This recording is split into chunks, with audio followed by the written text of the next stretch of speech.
What's up everybody? Now in this video we're going to be doing some questions on the topic of ultrastructure of cells. So this includes what prokaryotic cells are, eukaryotic cells, animal cells, plant cells, all of this, okay? Everything about 1.2. So let's just get started. Try these questions by yourself, of course, as always. So what distinguishes prokaryotic cells and eukaryotic cells? So let's go straight to the options.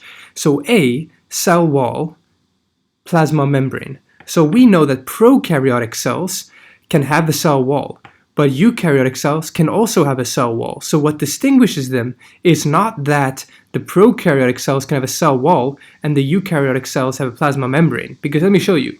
So right here, we have the eukaryotic cells, an animal cell and a plant cell, and here we have a prokaryotic cell. And notice that animal cell only has a plasma membrane, only has one wall.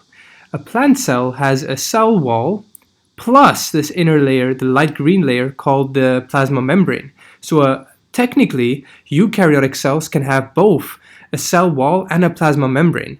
Now, a prokaryotic cell has this outer layer called a capsule, and then the second layer called the cell wall, and then this third layer, this orangey one, called the plasma membrane. So this way, A is not a way to distinguish between them, because eukaryotic cells can also have cell wall, okay? So it's not A. Okay, B, cell structure not compartmentalized. Cell structure compartmentalized. So the key word here is compartmentalized. Compartmentalized means organized into different organelles, okay? So they're saying prokaryotic cells is not compartmentalized. So let's look at it. So here we have a prokaryotic cells. Notice how there's no compartmentalization. There's no organelles that are separated from the other ones, right? Everything is happening straight here in the cytoplasm, okay? Whereas if we look at the eukaryotic cells, the animal and the plant cell, we notice there's many compartments. For example, this compartment here is a chloroplast. This one here is a vacuole. This one here is a mitochondria, okay? So there's many compartmentalizations going on, unlike prokaryotic cells. So this way, this one could be the answer, B. So we're going to stick with B for now, but we'll eliminate the wrong ones. So the other ones, C, smooth endoplasmic reticulum, rough endoplasmic reticulum. So C is saying that prokaryotic cells have smooth endoplasmic reticulum, whereas eukaryotic cells have rough endoplasmic reticulum. So this is false, because prokaryotic cells don't have compartmentalization, so they don't have a smooth endoplasmic reticulum like the eukaryotic cells do. Everything is happening in a blob, right? There's no compartmentalization, meaning no isolated organelles. So in reality, this is not true already, but eukaryotic cells have both RER and SER, okay? So this is not a way to distinguish between prokaryotic and eukaryotic. So last one here, they're saying prokaryotic cells have no ribosomes, whereas eukaryotic cells have ribosomes. This is not true, because prokaryotic cells have ribosomes as well as eukaryotic cells. The only difference is in prokaryotic cells, the ribosomes are 70S. 70S. This is like a unit of measurement of size, okay? So these are 70S, and these and eukaryotic have 80S, okay? So they have a different measurement, a different size essentially of this ribosome. But it's not like prokaryotic cells don't have ribosomes at all. They do. So this one is definitely B. Next one.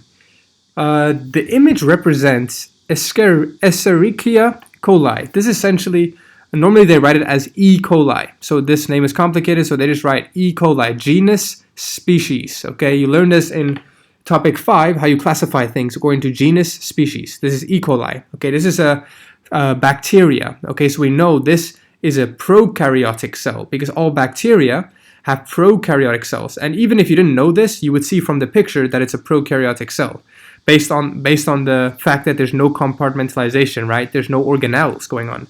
So what is the function of structure X? So they're pointing here, right? So this, we know the function of this structure is for attachment, okay?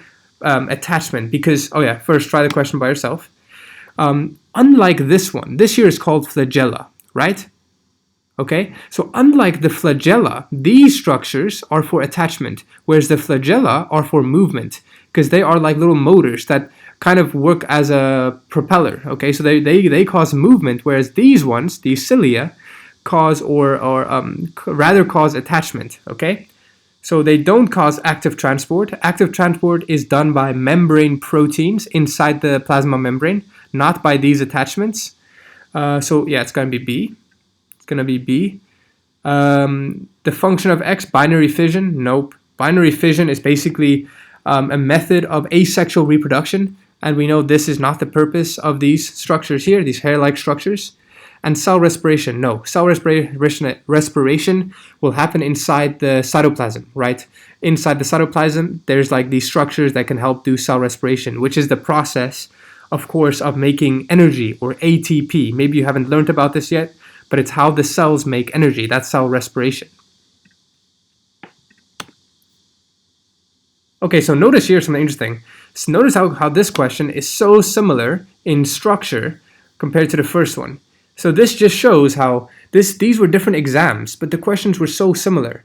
So it really shows how if you do enough questions, the questions will start repeating and repeating, and you'll just ace the test, okay? So just make sure you do enough questions, and eventually they'll run out of new ones to ask you. So what distinguishes prokaryotic cells from eukaryotic cells? So it's essentially the same question as the first one, right? It's exactly the same question, just different options. Okay, they're saying A, no plasma membrane, plasma membrane. So we know that both prokaryotic cells and eukaryotic cells have plasma membranes. So this is not true. Prokaryotic cells have 80 S ribosomes, whereas eukaryotic cells have 70 S ribosomes. So again, this is not true just because we know it's the opposite. Eukaryotic cells have 80 S and prokaryotic cells have 70 S. So they swap this one around.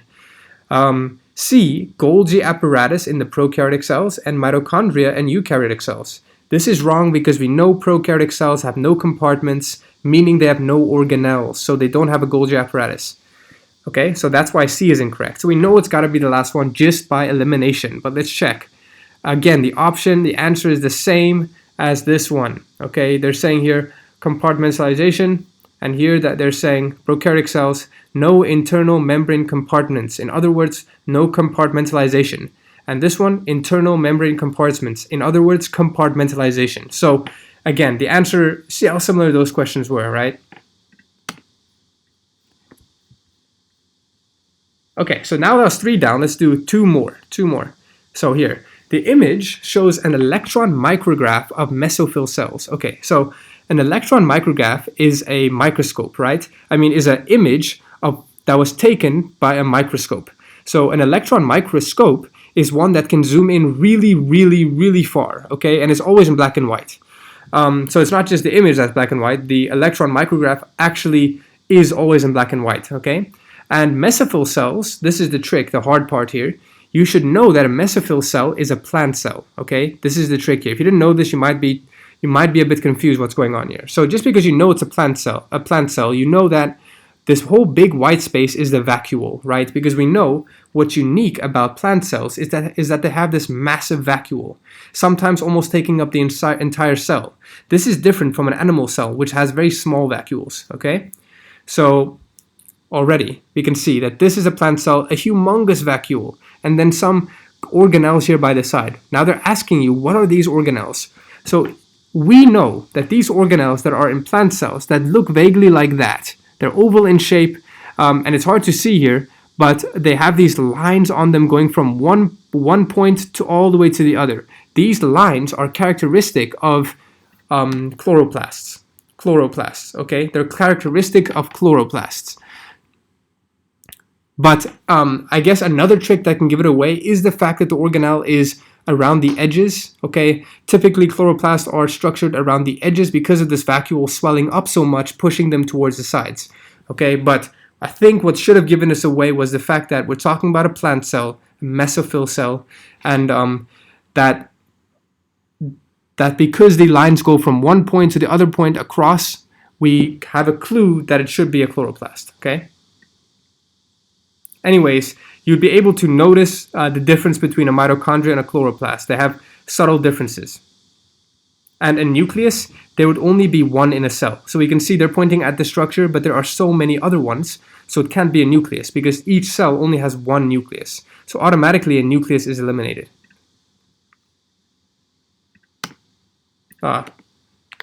Wait a second. Okay. It's not B, it's D. Okay, so last one here. What is the structure labeled X in the electron micrograph of a rat liver cell? So now we know we're looking at an animal cell, a rat liver cell, so it's an animal. And again, it's taken by the electron microscope, and we know the electron microscope can zoom in super far. So actually what we're looking at here is not a single cell. This is an organelle inside a cell. This electron microscope managed to zoom in so far as to specifically look at one of the organelles. Now, which organelle are we looking at? So what's characteristic about this organelle is all these lines coming in towards the middle. Remember, in a chloroplast, which is a plant cell, the lines come from one point all the way across to the other points, okay, in the longitudinal direction. Whereas if these lines come in towards the center from the side, it is pretty obvious that this should be a mitochondria, okay, a mitochondria, because these are the cisternae. They're called the cisternae. And anyways, if you haven't learned this yet, you will learn this in another video, especially if you're going to do cell respiration, okay, because cell respiration happens inside this organelle. This organelle is going to make ATP for the cell. So it looks like they're tricking you, asking you what this line means, but actually all they're asking you is what this whole thing is. And this whole thing is a mitochondria. Okay, so a ribosome would not be inside the mitochondria. It'd probably be in the cytoplasm of the cell. And again, a nucleus looks much different from this. It's more circular. And lysosomes, again, are emptier than this. This is full of these cisternae. So definitely it's mitochondria. You have to get used to, I honestly recommend just Googling a bunch of pictures of these organelles of electron micrograph and just getting used to how they look like, seeing different variations, because they're going to give you some annoying ones that look actually quite hard, but the more experience you get, the easier these are going to become. So anyways, in the next video, I'll do 5 more questions, okay? So stay tuned for that.